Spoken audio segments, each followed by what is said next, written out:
never, ever, ever will I ever be your type, and you're never going to be my type. No, not in that sense. And that's been like that since day one, and we've said that a million times. I equate hot versus work hot as to, have you ever heard somebody say like, oh, she's LA 5 but a Cleveland 10? It's the Scott and Alley Not for Air podcast. The rules are gone. The tie is loosened. The shirt is untucked. Here's Scott and Alley. I just learned something. What did you learn? Okay, this is really interesting. And I learned this from Lydia's pre-K teacher. So at the time of recording this, I have come from her parent-teacher conference, adjusting very well, everything going great, very intelligent, cutting paper on her own pre-K. You know, I mean, come on. It drew a picture of herself, and the teacher even said, she goes, it was a really good picture because there was even more to a body than what you normally get in a pre-K student, where it's like the head and the sticks coming out of it. Yes, so that's how I draw. Well, you know, hey, I mean, I'm not the intellectual that you all think I am. Well, the good news and it is, shows in my stick, people. As you grow, your art will improve. No, can I tell you something really interesting that I was told? So, and she said, this is not just Lydia. This is a lot of kids. Now, we want to tell our kids, you're smart, you're beautiful, you can do anything you want to do. And I learned today, we should not necessarily dwell on you're smart. Because you're not smart. You're not smart. You're not beautiful. Well, yeah. Listen, you homely little stupid one. No, yeah. Here's what it comes down to. And this will make total sense when you hear this. Kids can shut down because at that age, they think they know everything. Well, at every age, every kid knows everything. But at that age, they can shut down because they think they're very smart. They can do anything. So when they're learning something, if they don't get it, they're like, but I'm smart. I don't. And they shut down. And she even put her head down like that. She goes, what I do, and this is the teacher's words. This is so smart. Well, she goes, everybody makes mistakes and we're all learning. So you're learning, you're growing, your brain's growing. We're all learning together. Even Mrs. Bamaba makes mistakes. I don't know if I should say her name. That's why I did that. Sure. So she goes, if you do that and you go, you're growing and you're learning every single day, it's actually better than saying you're smart. And I know we want to instill confidence in our kids, but it keeps them from shutting down and stopping. And she even goes, I make mistakes. And she tells the kids that. And she also says, you know, it helps on so many different levels because they think about it and they go, you know what? It's okay that I didn't know something and I can learn it. She also said she's teaching, and I love this too. And so it's somewhere between pre-K and the time we graduate, practical, you know, stuff must fall off because once you get to new math, that's it. You know, then it's like, we're just teaching you that. So the other thing she does is she goes, I try to teach them to be observant and look at that. They have Mr. Froggy the Weatherman that's on their TV in the classroom every day. Oh, that's so cute. So when it's time for recess, she basically, instead of the kids running up to her and going, hey, Mrs. Should I put on my coat and hat? She goes, go look at Froggy the Weatherman. How's Froggy dressed? And then they take the initiative, and then they either do this at home with packing their own backpack or remembering and things like that. I'm like, God, that's great. I mean, those two really strong things from the pre-K teacher. I love this, especially because that does go into our adulthood too. And I think we need to learn that and remember that, because even we are always trying to learn and grow with our technology. And this is everyone. This isn't just us because we work in the industry we do.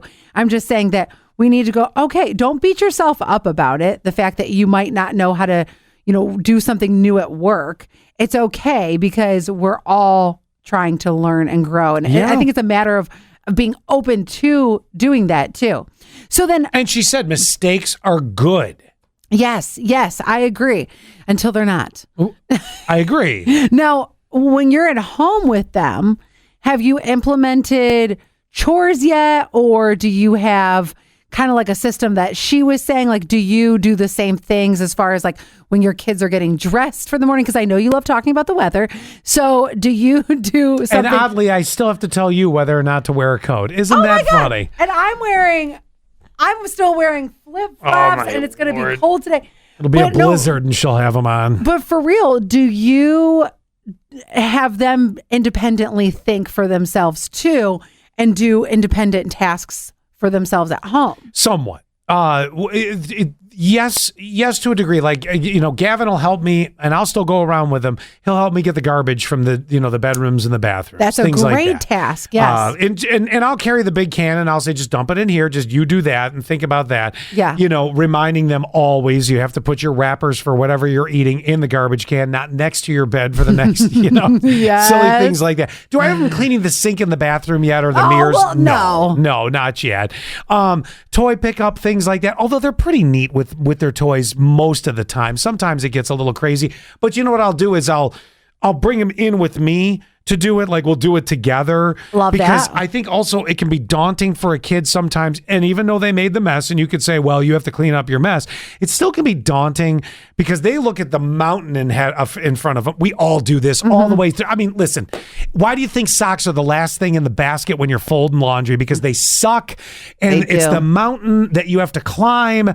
And I hate it. It's so much easier to do shirts. So we do things to a together point. Hey, we're gonna clean this up. We're gonna do this. Whatever, plates in the sink, stuff like that. One of the things that I want to go back and ask my mom is, did I actually do a good job of these things? I remember being a young kid and doing dishes. We had a little stool. So, and this is before we had a dishwasher. So I remember standing. You were it. Yes, I remember standing at the sink and washing dishes, and that was one of my chores. And I was really, really young at the time. I don't remember what age I was, but I think now, like, not that I'm not saying that Gavin's not trustworthy to do chores or anything like that, but do you really think he's going to get all the food off of the dishes? No, and I'm not worried about that. No, I know, but that's what I'm thinking. Did I actually get all the food off? Was my mom such a militant mom that I had to? Or she would have, given me the belt. No, I'm just kidding. Okay, not so much. Well, it was a different era It was a back different then. era. We Or- did. or Not going to was lie it- to you. Lee gave me the belt a couple times with the old, this is going to hurt me more than it's going to hurt you, until I'm like, bullshit, it Oh, is. I know. That's that's the biggest parent lie I've ever heard. Oh, my Lord. So I want to go back. I'm going to see my mom actually. Well, I can talk to her on the phone today, but I am going to see her next week. And I'm very And you'll be curious. talking to her on the phone till next week when you see her, if it turns out you call her today. You know what's so great? Her and Zach talk all the time now. And I love it because there's a little deflection of me having to talk to her so much. Although Zach's like, you should talk to your mom every single day. So Zach talks to his Don't know how long you're going to have her. Oh my God, shut up. Zach talks to his dad every day and talks to his mom. I love talking to Zach's parents, and I do not mind talking to them very regularly. I don't want to talk to them every day though either. Yeah, sure. And I don't want to talk to my mom every day. There's only so much about her meals and her like 3 things that she does. She's retired, right? So Yeah. like there's only 3 things that are like on Gale rotation conversation. So I really And I know the 3 too. Exactly. So I don't need to talk to my mom every day. Anyway, what I'm trying to say though is I want to ask her, did I actually do a good job? Yeah. that's Or a was good it one. you were just making us do it to get us in the habit of being independent? Because as you know, me and my brother are very independent. Fiercely. Yes. And so I think I'm grateful that she made me do it, but I'm thinking, were we always eating off of dirty plates? No, you know what I'll bet you she'll say? I'll bet you money she'll say, well, in the beginning, you needed a little bit of help and coaching, but things Yeah. got better as you went, and I made you do more of them to make sure to learn it. That's the other thing. You got to do more now, or you got to really learn it. Oh, I'm sure. I'm sure. Oh my gosh. Well, that I really like her teacher. The advice was great. I've never even met her, and I'm like, I like her teacher. The advice was great. I mean, because you do want your kids to go, to know they're smart, but they need to grow into knowing they're smart. So we're learning, and we're learning together, and it's okay to make mistakes. What a great lesson that was, because then you won't shut down. You're not gonna Right. You're not gonna go. That's it. Anyway, I'm moving done on from learning. there. Yeah. I saw something you had written called a charcuterie pizza.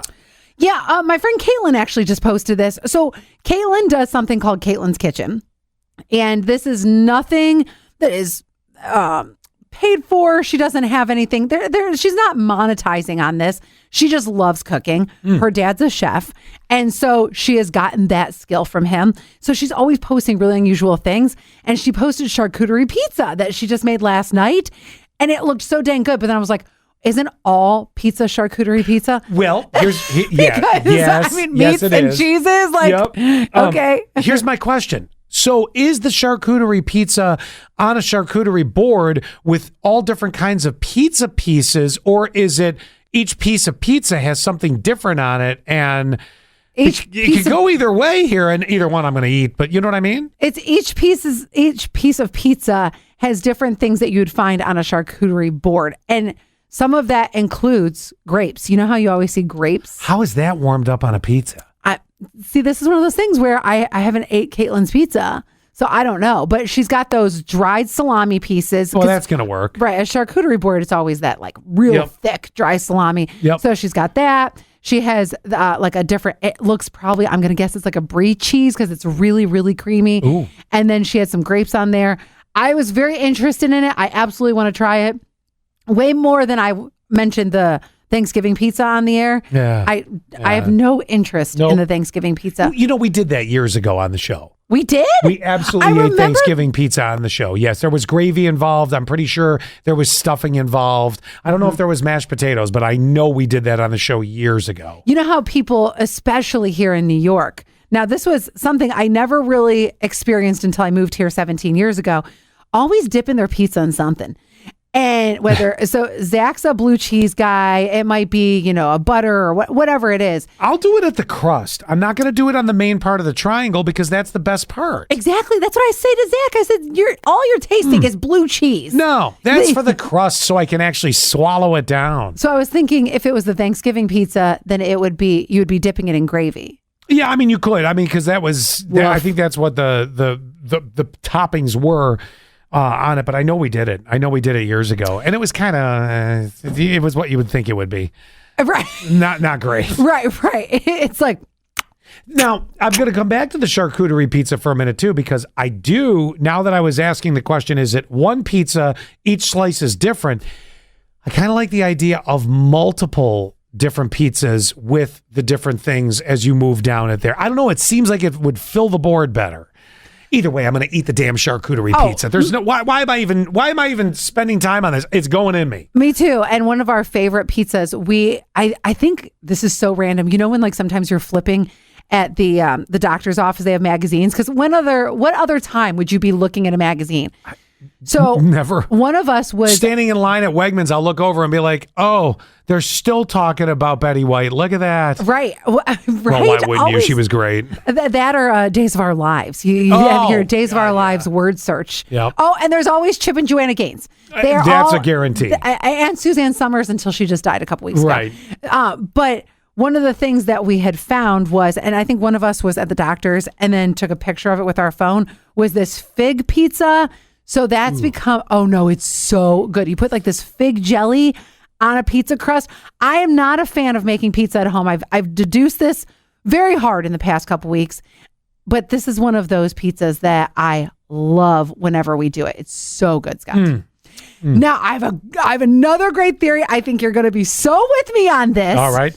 And I'm not sure which one you are. I don't know because I don't find you hot. No offense to you. I'm trying to figure out if you are hot or work hot. Well, so there is people, at this point, I'm nothing for you. But. Well, no, and that's what I'm saying. But so there's people who are just hot, okay, and then there are people who are work hot. In the grand scheme of everyone that you work with, you're the work hot person. For instance, I'm going to use a former coworker of ours. Yeah. So Lauren. This and I know you guys don't know her, but but think about somebody that you work with right now, okay? Now think of that. Can I just tell you my opinion? Yeah, go ahead. She was just hot. See, and I think she's just work hot. Lauren, if you're hearing this, it's finally out. You're hot. I mean, I can't go to HR now. She doesn't work here anymore. Right. So, you know. Get in trouble. You're hot. So, and I think, and it's not that I love Lauren to death, but I think she's work hot. I think that in the grand scheme of hotness, she is comparative to everyone else. She's hotter than me. You know what I'm saying? I never saw her out of work. I just saw her out of work 2 weeks ago. I went to her house. I mean, I just categorize hot. You know, I mean, but then again, I haven't seen her now. Is it now haggard hot? I mean, I don't know. No, definitely not. No, she always has this like. Can I tell you what's hot about her?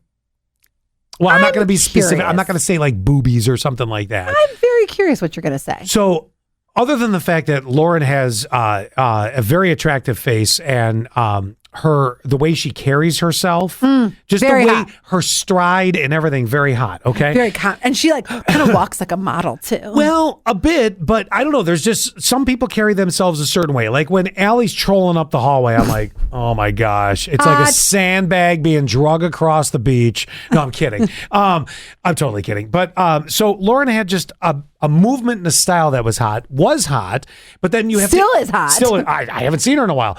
But then there's another thing. She's simple, and what I mean by simple hot is. She's such a Scott-free person. I don't believe she came to work many days overly put together, which is I mean, it's like, wow, you know, I mean, I'm not saying you came to work just throwing the shirt on that was laying at the end of the bed. She always came to work looking nice, but I don't think she spent a lot of time. She wore slippers. I didn't look at her feet. So this is such a Scott-free thing because did you see me at that event? Did you see pictures of me from my event on Saturday? That No, I have Bellanote? not. Should I log on to Facebook? Here, I'll just show you a picture right now. Excuse me. This I am never Scott's type, and that's absolutely okay. I just want to show you this though, Scott. Well, because you're not overly made up right now, and you No. still you're different though. You have to remember something, Allie. You do more of the makeup when we're doing larger events or going to places like that. I see you every day. And Not made up. Yeah, Yeah, you're still wait, hold you're on. still a beautiful person. Hang you on, can't- I gotta lean in. You can't tell on this. Oh wait, yeah, here we go. So this is like on the screen. If you're watching this on I've seen YouTube, that, Allie, a million times when we're doing events together. I've seen you a million times look like that. You look fantastic.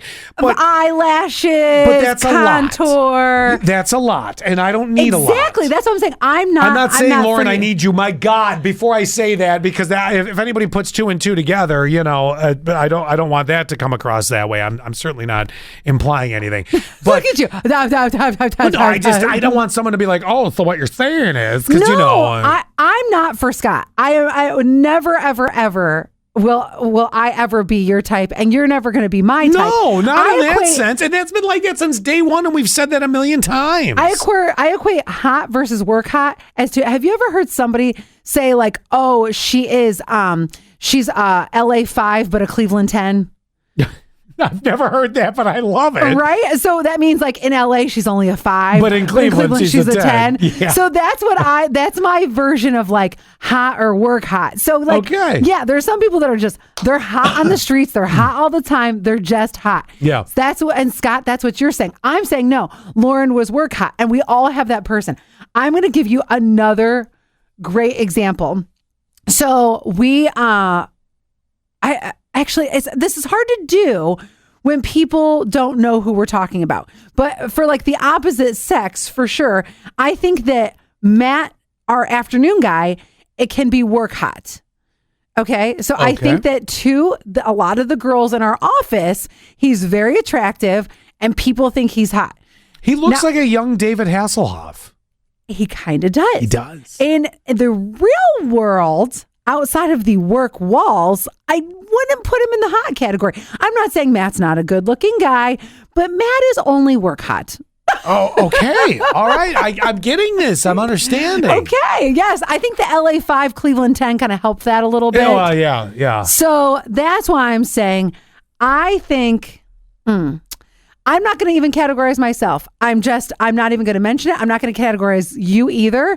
I'm just saying this is food for thought for everyone, because we all work with someone that either they are hot or they're work hot. Mm-hmm. I used to be in love with a guy named Tom here, and we mention Tom every once in a while. He comes I'm up. sorry. Tom was hot. And Tom was he was a good-looking guy, but for whatever reason, it got you. He was not just work hot, unless Scott, you could say different. But I think that Well, you saw him years ago in a social setting. Yeah. Did the hotness equate all the way through? Yeah. Oh, okay. So what Scott's referencing, I guess we should mention this. Tom works for our company, but worked in a different city. So we talked every day, but it was virtually. We were always just seeing each other like this on a screen. So yes, when I saw him in person, so he's just somebody got soggy in the basement. He's hot. Whoa. He was hot. For you, he was hot. Right. I get it. Yes, I get it. Do you love this theory or what? And what is it that you could put your finger out? Like, okay, we were talking about the Lauren thing. I said, she's got a very pretty face. She's got the way she carries herself, just her movements, her body movements. Her confidence, oh my God, through and she's roof. a funny smartass. But that's all extra part of it. I mean, that's what makes her hot, I think. I think it's all part of it, yeah. Actually, there's old stuff on the Scott and Allie TikTok. One time, we were playing a Family Feud game, and I beat her to the punch. It didn't take her a millisecond, and she goes, "Oh, fuck you!" And it's just like, I'm like, it's hot. I can't help it, Then that goes along with my other thing that we've talked about on the show before. Something that, if you like that, Scott, then that's exactly why I jokingly say that I was like, oh, Jesus, give me somebody that can challenge me in a relationship. And then I got it 100-fold. It sounds like that's what you want too, is you want somebody who can give you a little bit of a challenge on the humor. Yes, on the humor side, yes. I don't need to be challenged in every other area of my life. I really don't. But on the humor side, yeah. I mean, that's good.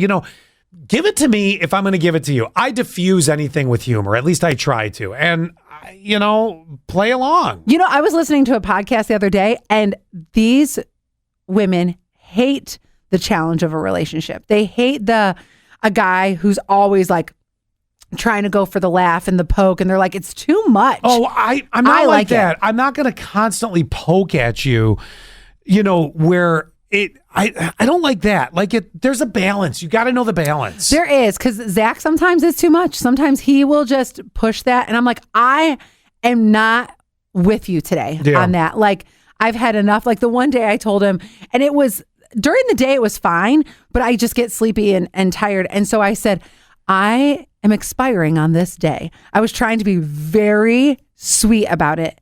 So I need to be left alone because my expiration date is coming. What a great way to put it. I know. I had to tell him that I was at my limit. I am totally at my limit. Where he goes to bed at midnight, so he's like, rah! I'm still rolling. I'm like, no, I'm trying to sleep. So I have to dive into a Zach thing for a minute. Sure. And this is not a negative whatsoever. I think the world of Zach, and I've actually had the chance to see him more recently than I had in a long, long time. I mean, we had other things happen. There was a pandemic, and my life was, well, let's just leave it at my life was my life, and everybody was doing their thing, Well, but and Zach is very introverted. He is, but every time we've gotten together, we enjoy. I don't know if it's a common gang up on you or what the case may be, but you have even on the show and in the studio jokingly inverted our names, because I think a lot of times we both play it all the time. You should hear me scream your name in the bedroom. It's very awkward. Hey, all right, but I do it all the time. No, not scream your name. I was gonna say, wait a minute. No, I invert your names all the time. It happened on the show this week too. It's funny. I laugh at it because it's funny because I know where it's coming from because we're tag teaming messing with you, and that's all it really is. I mean, we tease the shit out of you. Mm-hmm. So the funny part is I was over at the house the other night checking out the house. I hadn't really seen the house with stuff in it, Mm-hmm. And I noticed something. So the day that I was doing the floors with you, Zach came in, busted my balls. I kind of played along, busted him back with you, whatever, but he knew we were busy and all that. And it was totally fine. I think yesterday I noticed something. What? I think he did not know really what to do in a calmer setting with the energy that you and I play off each other because it happens. If we're in a room, we do that. Did you notice he kept himself busy and only tossed in a comment here and there? And it was a very quick visit and this and that. It was fun. Don't get me wrong. And I tried to get him, I tried to tease him, with the thermostat on the wall has been this ongoing joke because he won't give you the code to turn it up. And I looked at the thermostat and it was set at 65 as we were walking into the kitchen. You were showing it off and I go, hey buddy, listen, thanks for the code. I'm going to turn it up just a couple degrees for you, too. Because I was messing with both of you. I was messing with the fact that he wouldn't give you the code. I was messing with you that I had the code. You get where the humor is. Mm-hmm. But it's funny.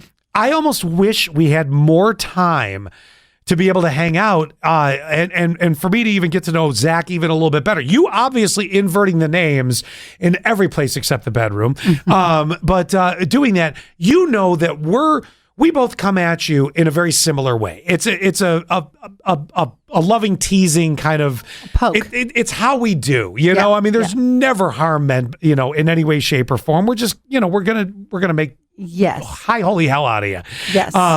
Make fun of you that way.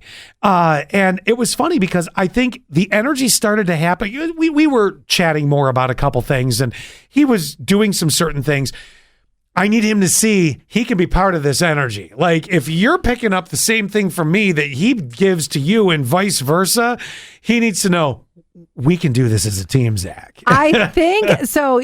As far as that goes, two things happen. Number one, he is very compartmentalized. And I don't know if you guys are all like this too. Like, I'm talking like everyone who's listening, where once he's home and he's like in the mode of like relaxing, that it's not that he's not willing to joke around, but he didn't know you were coming over. So I think that surprised him. I threw him off. Yes, Zach is one of those things. If you throw him off, then he's like, well, now I feel bad. I feel bad that you forgot that I was coming over. No, don't feel bad. I mean, like you said, it was a very short visit. Oh, yeah. So I think that for him, being such an introvert, he has to like prepare the visit, prepare his mind. Okay. And so I think that's what it is more than anything. Because I never want him to feel that there's an ounce of competition between the two of us, except who can come up with the funnier line to make fun of you. No, the other thing too, and this is where this is tough, is I'm absolutely stop on by, last minute plan person. Oh, if somebody just rolls in, it's fine. That's happened less and less over the years. But so you stopped over yesterday, and then my friend Tish and Andrea were going to stop over today.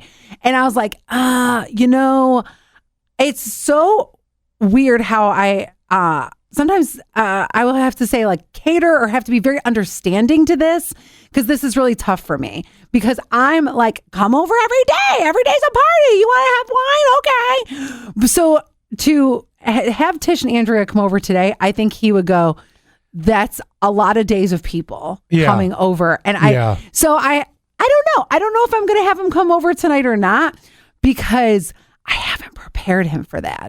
I get that. I get that. He might just want to, you know, kind of chill out and do whatever. I mean, exactly. Like I said, fortunately mine was it was in and out just to see the houses. I had an appointment, so it was like, oh, I just wanted to see it with stuff in it. But you know? I could read Zach, and I knew exactly when he was just like, you know, making his toast with his jelly, and he was going about all of his business. He didn't stop to really talk to you and I that much. No, he was, you know, as he was going through, you know, he would join in if we were talking about something, because he had done a lot of work, and we were saying, oh yeah, that's going to, he'd be like, oh yeah, and then there was this.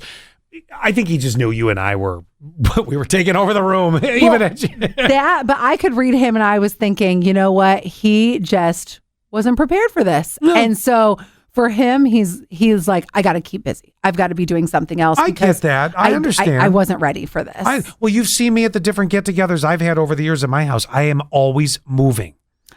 Yes. And I think that's what, you know, I don't know if we're actually going to have a housewarming party, because those are so tough. Well, make sure to prepare them. Don't just invite everybody over and say, oh shit, that's tonight. Well, and that's the other thing, is that I would have to, I don't know, having that many people, I don't think that him as an introvert would love that. And I also like having one-on-ones better than having a big party. And I love big parties, don't get me wrong, but I would prefer to be one-on-one with people. Maybe you cap, if you're going to do housewarming parties, maybe you cap it at, hypothetically, let's say, I'm just going to use this as an example. Let's say it's you and Zach, Danielle and TJ, because we all know each other. I mean, literally, we all know each other. Yeah.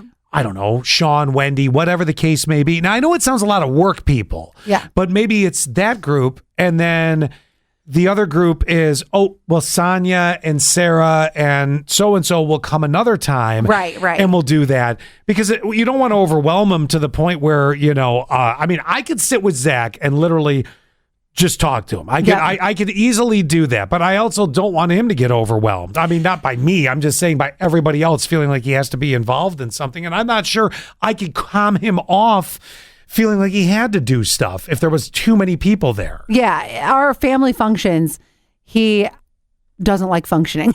Yeah. because there's like It's a lot. no joke, 75 of us.